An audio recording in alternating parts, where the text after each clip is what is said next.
Graças a paz, igreja. Por gentileza, livro de Gênesis, capítulo de número 21. Capítulo de número 21.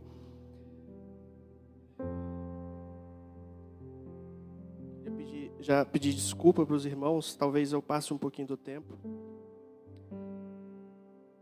A mensagem de hoje, já quero deixar o tema proposto, é carne contra o espírito.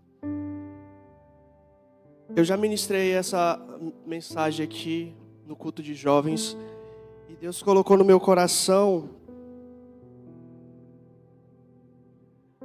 Deus colocou. Alguém pode trazer uma bateria nova, por favor? Para o microfone. Deus propôs no meu coração essa mensagem. Eu ia trazer outra mensagem, mas Deus propôs no meu coração esse tema. Esse tema. E eu gostaria, como sempre, eu peço atenção redobrada para todos os temas que eu trago, mas esse eu quero que vocês prestem bastante atenção, porque é um tema muito forte para nós cristãos, que às vezes o inimigo consegue derrotar muitos cristãos porque não entende sobre esse tema. Então, vai ser uma ministração um pouco longa e também vai ser uma ministração um pouco difícil, talvez, de entender. Por isso que eu peço a atenção redobrada de vocês. Eu vou tentar fazer o máximo para que todos nós possamos entender perfeitamente esse tema. Amém? Livro de Gênesis, capítulo 21, do versículo 9. A partir do versículo 9. Diz assim: Viu Sara que o filho de Agar, a egípcia, o qual ela dera à luz a Abraão, zombava de seu filho Isaque. Portanto disse a Abraão: lança fora esta serva e o seu filho, porque o filho dessa serva não herdará com Isaque, meu filho. Estas palavras afligiram sobremodo a Abraão por causa de seu filho. Então disse Deus a Abraão: não te aflinjas por causa do rapaz e de tua serva. Em tudo o que te disser Sara, ouve sua voz, porque em Isaque será chamada sua descendência. Amém? Podeis assentar.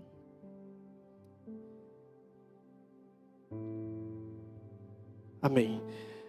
Que Deus me dê graças para ministrar e que Ele possa me usar essa noite. Amém. Existia na terra de Ur dos Caldeus um homem chamado Abrão.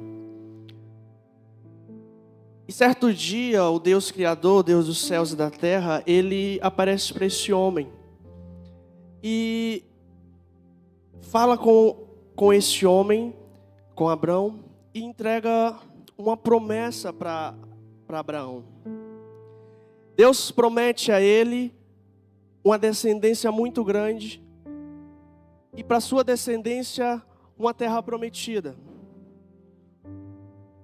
Então, Abraão, ele ouve a voz desse Deus, do Deus dos deuses. Então Deus pede para ele partir da terra dele, peregrinar por onde Deus mandar. Então Abraão vai. Abraão ouve a voz de Deus e prossegue. Certo dia, Abraão, ele chega à terra do Egito. E lá na terra do Egito, ele adquire uma serva, uma escrava, para sua mulher Sara. Então, Abraão lembra da promessa que Deus fez a ele, a descendência dele. Abraão não consegue esperar Deus entregar uma descendência para ele, então Sara entrega a própria escrava para deitar com Abraão, para que eles pudessem ter um filho, para que a promessa de Deus pudesse se cumprir, assim na mente deles. Então Abraão se deita com a serva, com Agar, e tem um filho, porque Sara era estéril e não poderia dar filhos a Abraão.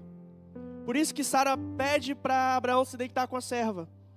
Então eles têm um filho. E eles põem o nome desse filho de Ismael. E certo dia, mais para frente, Deus aparece novamente a Abraão.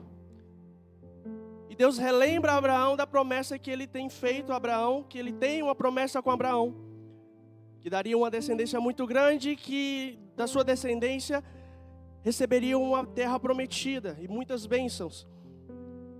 Então Abraão questiona Deus, porque ele só tinha um filho e era com escrava.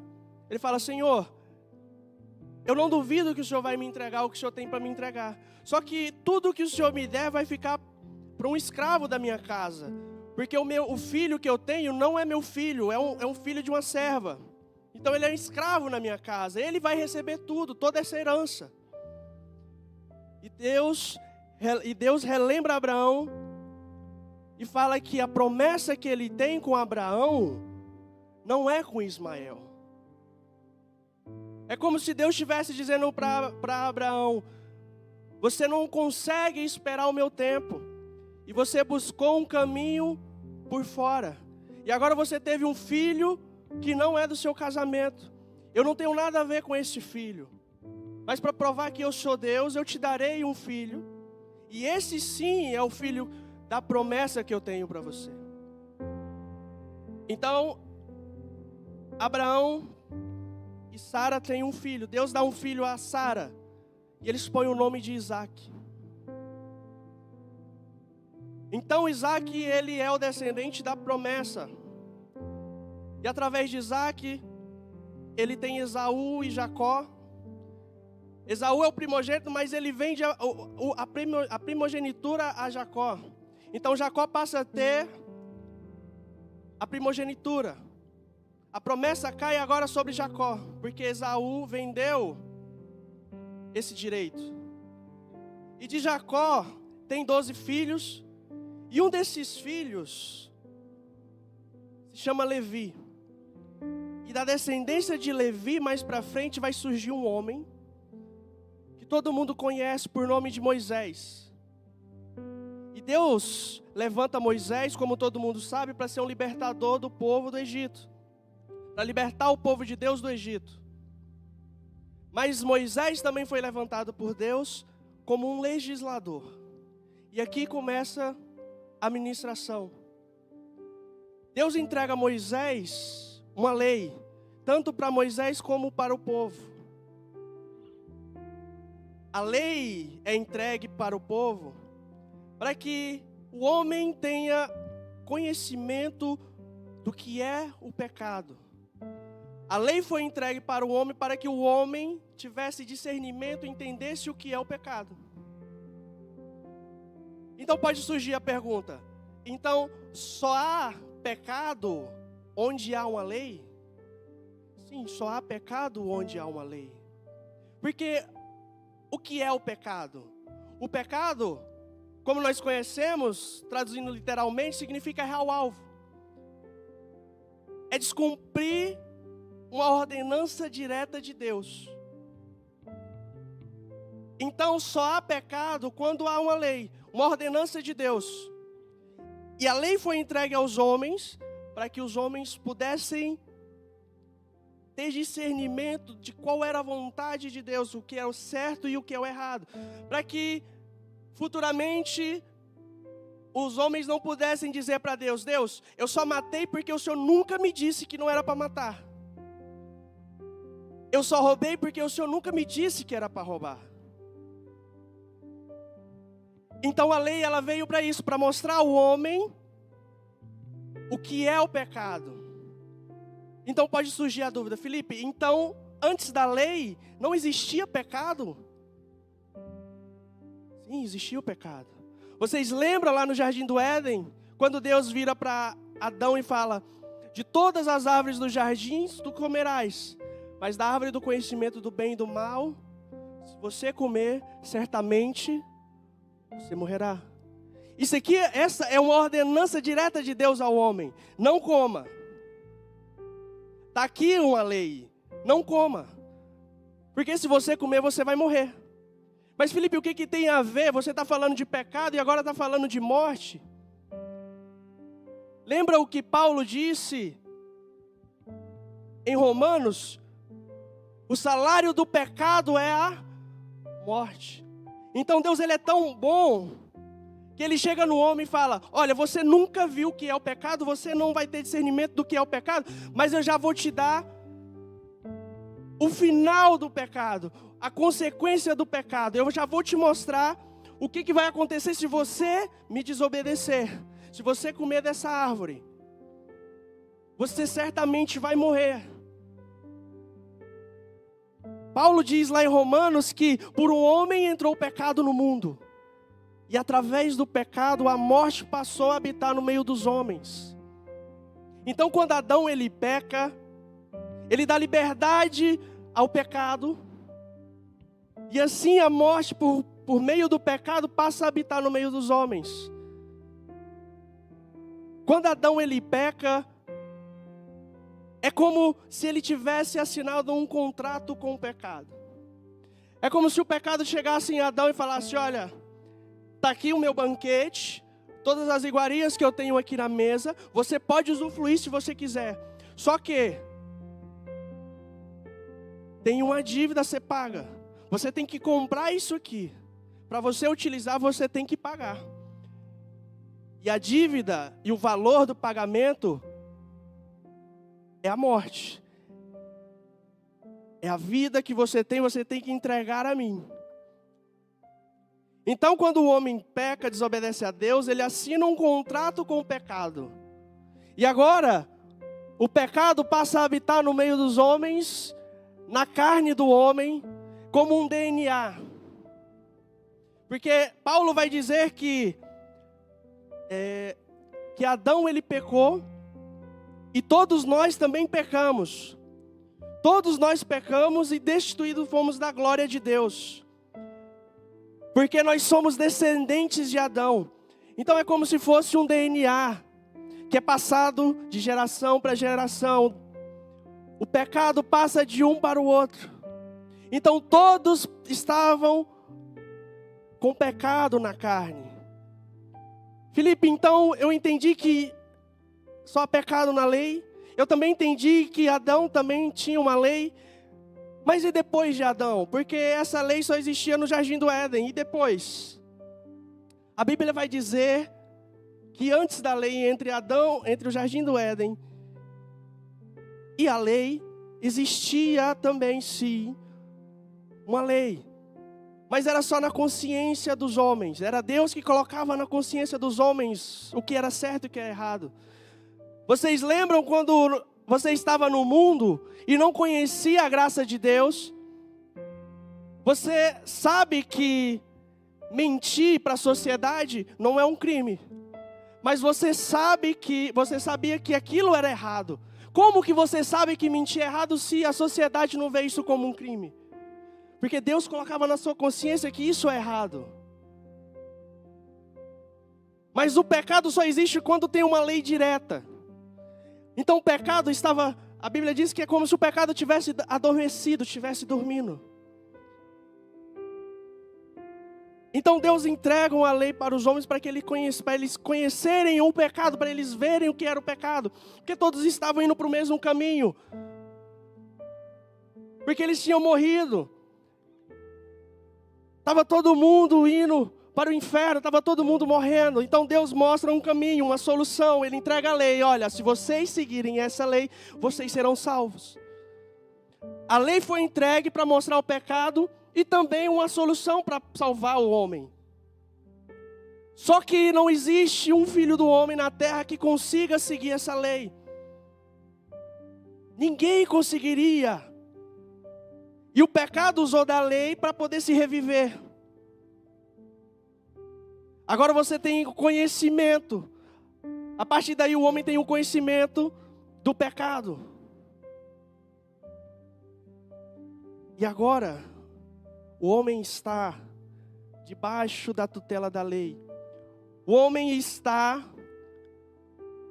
tendo que obedecer à lei para ter que ser salvo. Para o homem ser salvo, ele tem que seguir a risca, letra por letra, sem errar nada. Ele não pode errar nada. Então ele tem que obedecer. Ele está sujeito à lei agora. É a única solução para ele ser salvo. Ele não pode errar nenhum ponto, nenhuma linha. É como se você fosse fazer um omelete em casa. Você tem 4 ovos para fazer um omelete. Você quebra o primeiro direto na frigideira, quebra o segundo, tá bonzinho, quebra o terceiro, tá bom. Quando você chega no 4º ovo, você vai quebrar dentro da frigideira, onde estão os outros ovos, o ovo está podre. E agora, o omelete está bom ou está podre? É isso que a lei fala. Se você acertar em tudo, mas errar em uma letra, você é condenado pela lei. E Paulo, ele entendeu isso, essa sujeição que o homem tinha pela lei, e ele vai escrever agora Romanos capítulo 5, 6, e agora ele chega no 7º. E ele vai fazer uma analogia com o casamento. Como é uma analogia, mas não deixa de ser uma verdade. Paulo vai dizer, eu vou tentar explicar para ser mais rápido, para que a gente possa entender, o que é essa sujeição entre o homem e a lei. É como um casamento. Paulo diz que durante toda a vida a mulher está submissa, está sujeita ao marido. Durante toda a vida dela, ela está sujeita ao marido.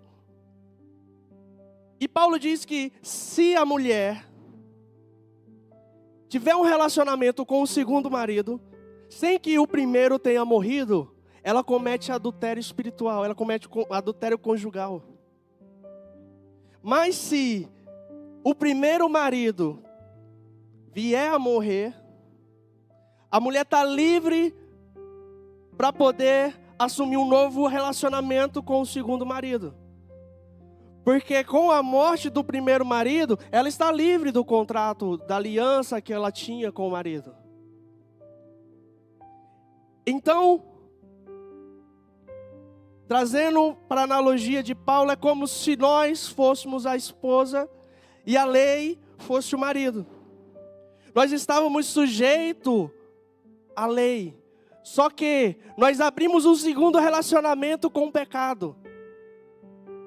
Nós traímos a lei, nós adulteramos com um segundo marido, sem que a lei tenha morrido.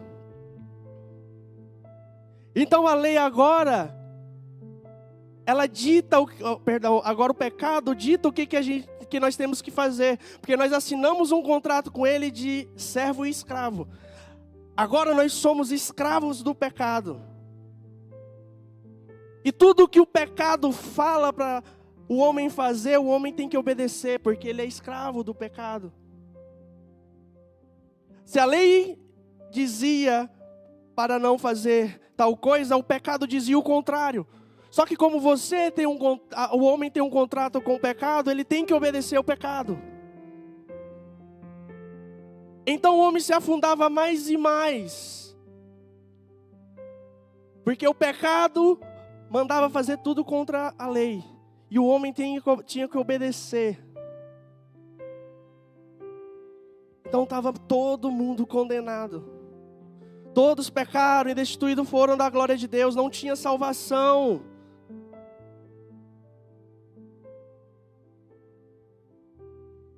Mas em meio a tudo isso, surgiu uma palavra. Algo que se chama amor. Alguém viu o que o homem estava passando, aonde o homem se enfiou e não tinha mais solução. E um amor muito grande decidiu intervir nesse problema que estava acontecendo. Então Deus envia o seu Filho, Jesus se entrega numa cruz. E sabe, eu queria falar duas coisas mais importantes que Cristo fez na cruz por nós. A primeira delas, Cristo, Ele pagou todos os nossos pecados. Ele pagou toda a dívida que nós tínhamos com o pecado. Se nós tínhamos um contrato que tínhamos que pagar e nós não conseguiríamos pagar essa conta, então Cristo, Ele pagou por nós. O Filho de Deus se entregou numa cruz para poder pagar os nossos pecados, porque nós não conseguiríamos. Mas Cristo, Ele não veio fazer só isso. Cristo também desce dos céus, porque o homem havia perdido o contato com Deus. O homem tinha perdido um relacionamento que tinha com Deus. Então Cristo também vem para poder reatar essa aliança que o homem tinha com Deus. E como que Cristo fez isso? Cristo, quando Ele morreu na cruz, Ele nos deu a oportunidade de morrer junto com Ele. Paulo vai dizer: não sabeis vós que vocês também foram batizados em Cristo Jesus, em sua morte, e através do poder do Espírito Santo, do poder de Deus, também fomos ressuscitados junto com Ele. Porque agora vocês vão entender o que Paulo quis dizer aqui. Nós estávamos num relacionamento e Cristo, Ele não é adúltero. Ele queria reatar o relacionamento, mas nós já estávamos casados. Nós estávamos sujeitos à lei. E Paulo vai dizer que o marido tem que morrer. Só que quem é o marido? É a lei. A lei vem de Deus. A lei não é má, a lei é boa, é perfeita.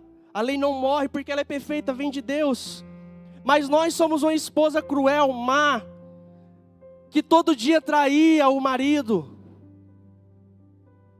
Então Cristo entrega uma solução. Se a lei não pode morrer, se o marido não pode morrer, então a esposa tem que morrer. Então nós, quando aceitamos a Cristo, somos batizados em Cristo, em sua morte, aceitamos Jesus. Nós temos Jesus entrega esse poder para nós de poder morrer e através do Espírito Santo ressuscitar em Cristo. E agora mortos e vivos novamente, já não há mais um contrato com o antigo casamento. Agora nós estamos livres para poder nos relacionar com o outro marido, que é o nosso Senhor Jesus Cristo. Então, Cristo nos deu essa oportunidade de poder renascer junto com Ele, de morrer e ressuscitar junto com Ele, para podermos ter um relacionamento com Ele.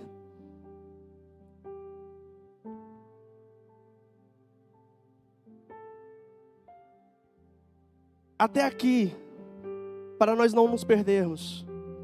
Primeiro, Adão pecou e o pecado ficou em sua carne, ficou como um DNA. Segundo, estávamos ligados à lei, tínhamos que obedecer à lei para poder sermos salvos, mas nós não conseguiríamos.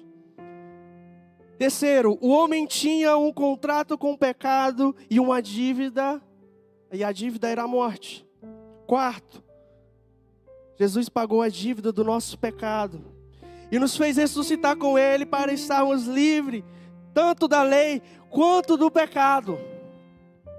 Eu poderia encerrar agora a ministração aqui e já estaria perfeito.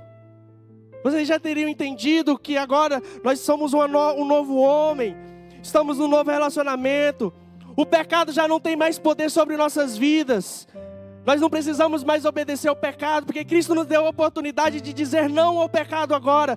Porque antes nós tínhamos um contrato com o pecado, e o que Ele mandava nós tínhamos que obedecer porque éramos escravos. Agora nós estamos livres porque a dívida foi paga.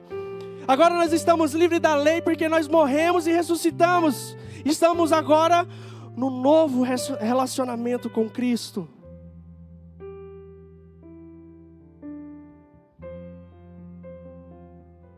Mas aqui começa o ápice da mensagem. O clímax da mensagem é agora. Porque você na sua vida já pode ter pensado isso alguma vez. Ou até mesmo agora você deve estar pensando.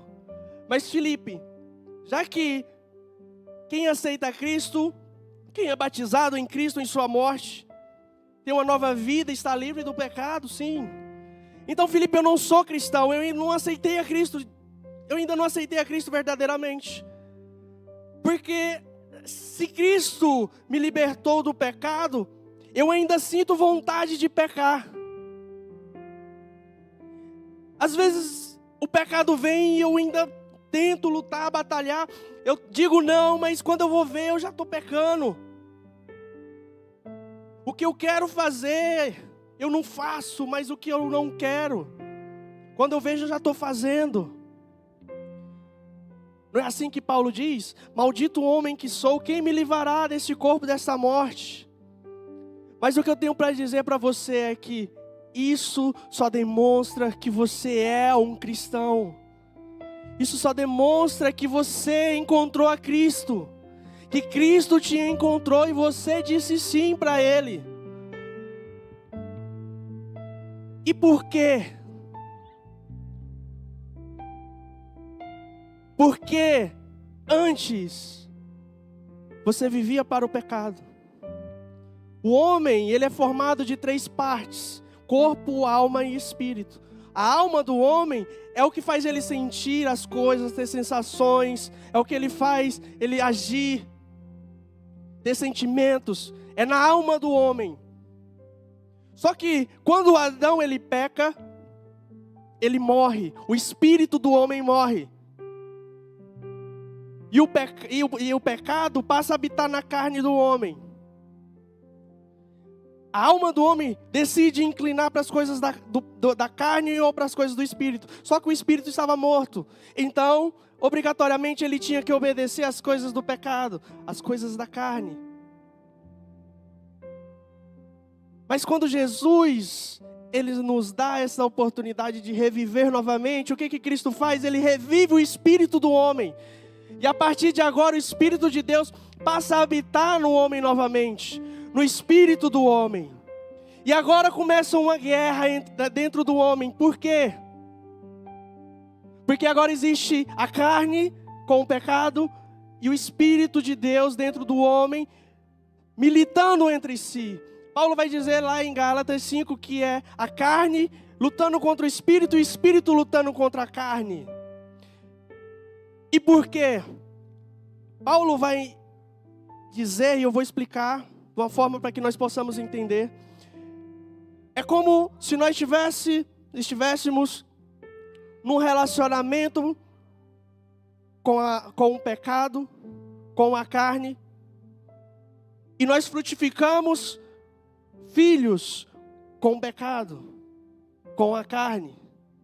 E Paulo vai dizer lá em Gálatas, no capítulo 5, no versículo 19, quais são esses filhos que nós tivemos com a carne. Porque quando nós estávamos com relacionamento com a carne, nós tivemos filhos com a carne, com o pecado. E Paulo vai dizer que as obras da carne são conhecidas e evidentes. Quais são os filhos que nós tivemos com a carne, quando a gente estava em relacionamento com a carne? É o adultério, a fornicação, a impureza, a lascívia, a idolatria, feitiçarias, inimizades, porfias, ciúmes, explosões de iras, discórdias, dissensões, facções, invejas, homicídios, bebedices, orgias e outras semelhantes a essas. Então, quando nós estávamos no relacionamento com a carne, nós geramos frutos com a carne, geramos filhos com a carne.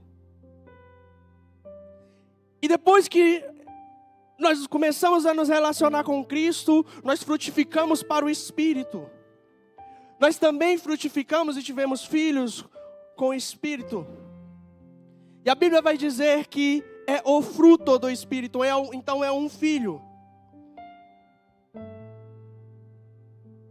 Versículo 22. Mas o fruto do Espírito é amor, gozo, paz, longanimidade, benignidade, bondade, fidelidade, mansidão, domínio próprio. Contra essas coisas não há lei. Então Paulo vai dizer que nós tivemos filhos tanto com o pecado e nós tivemos filhos também com o Espírito. E Ele habita dentro de nós. No capítulo 4 ele vai fazer uma analogia e vai dizer, parafraseando, é como se fosse uma casa onde tivesse um homem que teve relacionamento com o primeiro casamento, com uma escrava. Então, desse casamento, eles geraram um filho. Só que passado um tempo, ele sai dessa casa e tem um relacionamento com uma segunda esposa. Num segundo relacionamento. E ele também cria um filho, gera um filho nesse segundo casamento. Mas você sabe qual que é o problema? É que esse homem levou o filho do casamento passado para junto dessa casa também. E agora os 2 filhos habitam dentro dessa casa. Os 2 filhos estão dentro dessa casa e eles não gostam um do outro. Eles brigam entre si. É como se o pai tivesse dentro da casa, tivesse uma paz, uma harmonia, o pai que decide o que acontece. Mas então o pai vira as costas um momento, vira as costas para os filhos e não vê o que os filhos estão fazendo, quando de repente o filho mais novo está chorando. E ele vai lá e quando ele chega, o filho mais velho está batendo no mais novo. Paulo vai dizer que esse filho mais velho é os frutos que nós tivemos com o casamento passado, com o pecado. E o mais novo é o que nós tivemos com o Espírito Santo. E por quê? Aí gera dúvida, mas Felipe, por que que o pecado é mais forte? Por que que eu quero mais mentir? Por que que eu quero mais beber? Por que mais eu quero me drogar? Por quê? E por que que eu não consigo ler a Bíblia? Por que que eu não consigo orar? Por que que eu não tenho prazer em jejuar? É porque o filho do casamento passado, ele é mais velho, ele é mais alto, ele é mais forte, está bem alimentado. E o filho do segundo casamento é mais fraco, é novo, é uma criança ainda, um bebê. Então se você não prestar atenção nos 2, o mais velho vai bater no mais novo, e quando você for ver, o mais velho vai estar batendo no mais novo, vai estar chorando. E então, aqui inicia o problema. E nós não vamos sair aqui nessa tarde, dessa noite, sem uma solução. Nós temos uma solução. Por quê? Um pai, é difícil rejeitar um filho. Sabe por que você não consegue dizer não para o pecado? Porque ele é seu filho. Você que está criando ele debaixo do colo. Você vai lá e mente, mas calma, não vai acontecer de novo não. Não vai te bater não, meu filho. Pode ficar tranquilo. Você quer ter um relacionamento de mansidão, mas a ira é mais forte. Você vira as costas quando você vai ver a ira está batendo na mansidão. E o que você faz? Calma, separa, fica você no seu canto e fica no seu canto. Eu agora vou olhar o que está acontecendo. Mas você não deixa, você não joga para fora a ira que está no seu coração. Você trata como seu filho, porque realmente é o seu filho. Mas a solução que Cristo tem para nós essa noite, que Paulo traz, que foi a primeira passagem que nós lemos, eu quero que você abra de novo, que nós vamos ler todo mundo junto.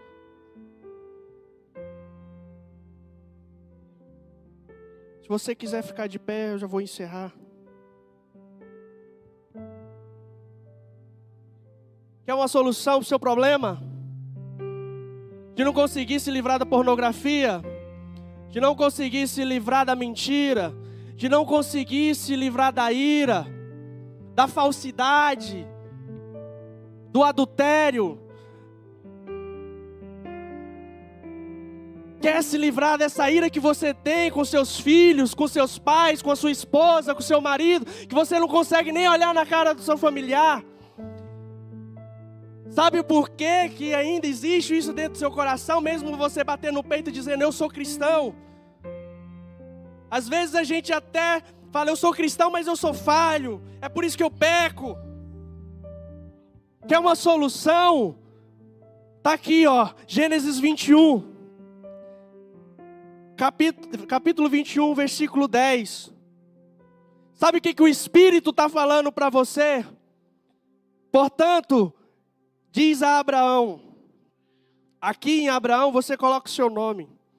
E, portanto, diz a Filipe, lança essa serva e seu filho, e no lugar de serva e filho você coloca, lança esse pecado e o fruto desse pecado para fora. Porque o filho dessa serva não herdará com o meu filho Isaque. Quer uma solução para o seu problema, para o seu pecado, que você acha que não tem solução, que não consegue se livrar? Lança fora esse pecado. Felipe, como é que eu vou lançar fora o meu pecado? Não tem como, tem. E Cristo, Ele ensinou para você. Se o teu olho te faz pecar, lança fora. Trazendo para o nosso dia de hoje, sabe o que é? Se o seu emprego te faz pecar, te faz mentir, sai dele.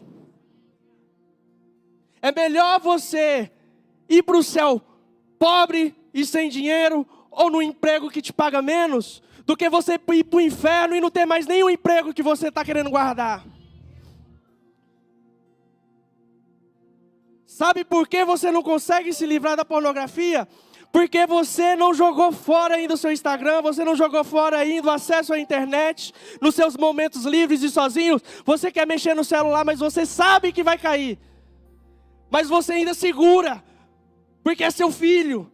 Não vou fazer mais. Agora eu estou fortalecido. Você não tem força para se livrar do pecado sozinho. É somente através do Espírito Santo. Somente com o Espírito Santo você vai alcançar. E você sabe como alcançar o Espírito Santo? Só uma solução. E a Bíblia diz, lá em Hebreus, somente a palavra de Deus é capaz de penetrar entre a alma e o Espírito. É só com a palavra de Deus. Que você não consegue abrir a Bíblia uma vez no dia para ler um versículo, para Deus falar com você. Você acha que com a sua força você vai alcançar, se livrar do pecado. Você não vai mentir mais, você não vai beber mais. Mas não é com a sua força. É com a palavra de Deus.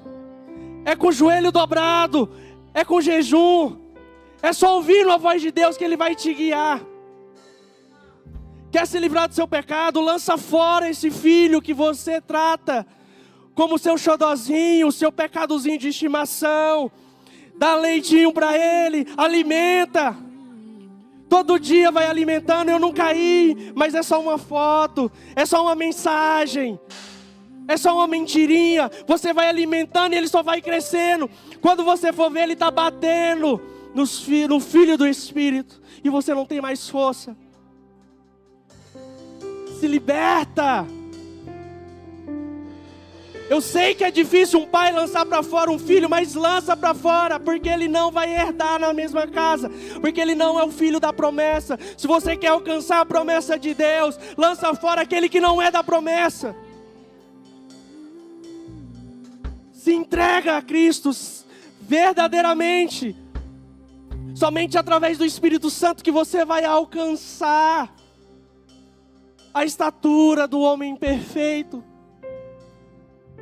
É somente através do sangue de Cristo, que intercede por nós no céu. E para alcançar, é somente através do Espírito. E para alcançar o Espírito, depende da palavra. Para você alcançar o céu, é somente através do Espírito. É por isso que Cristo mandou o Espírito para nós, porque nós não conseguiríamos alcançar.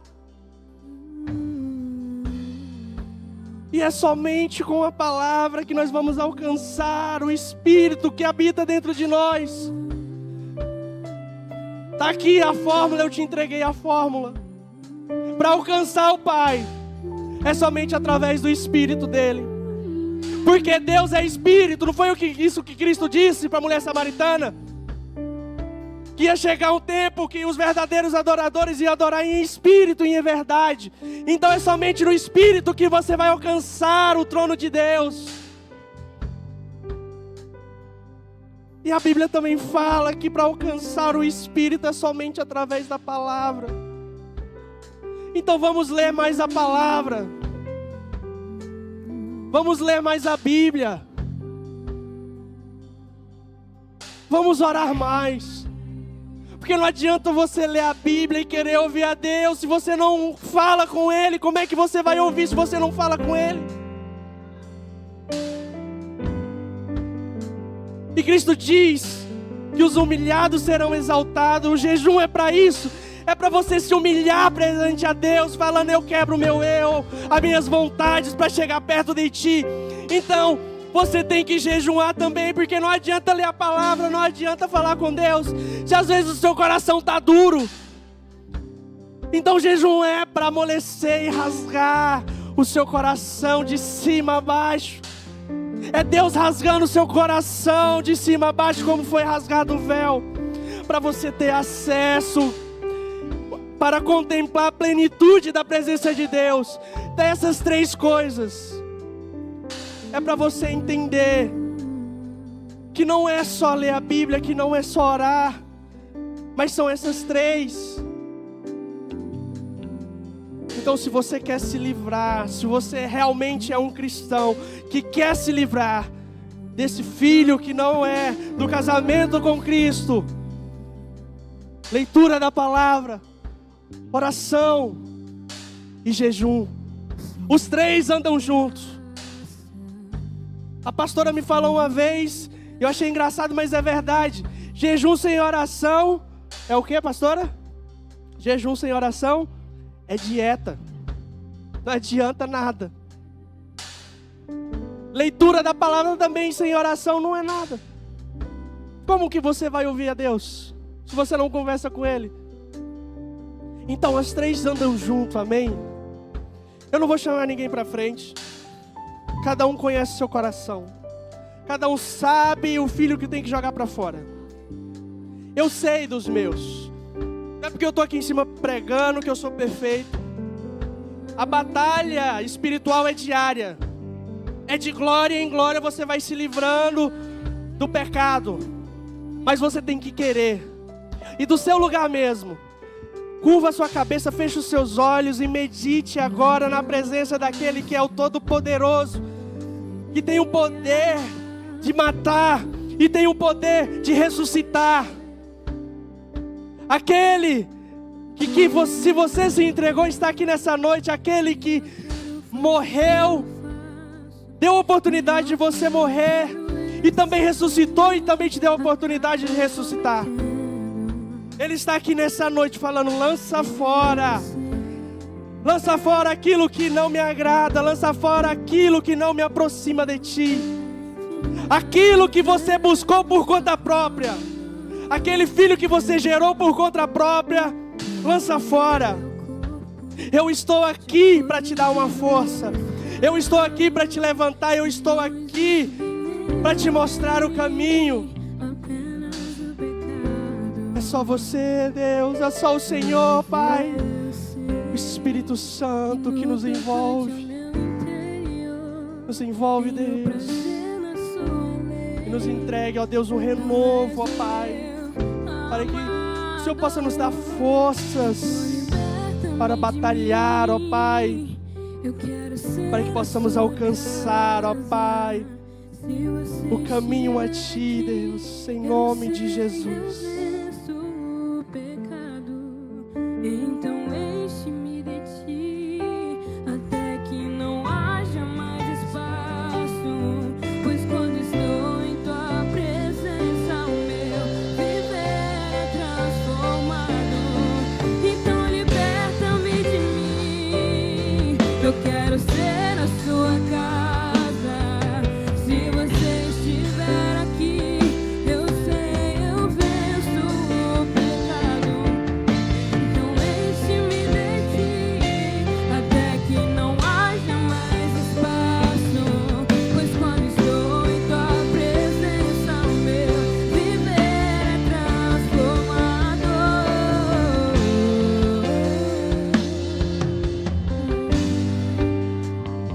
Irmãos,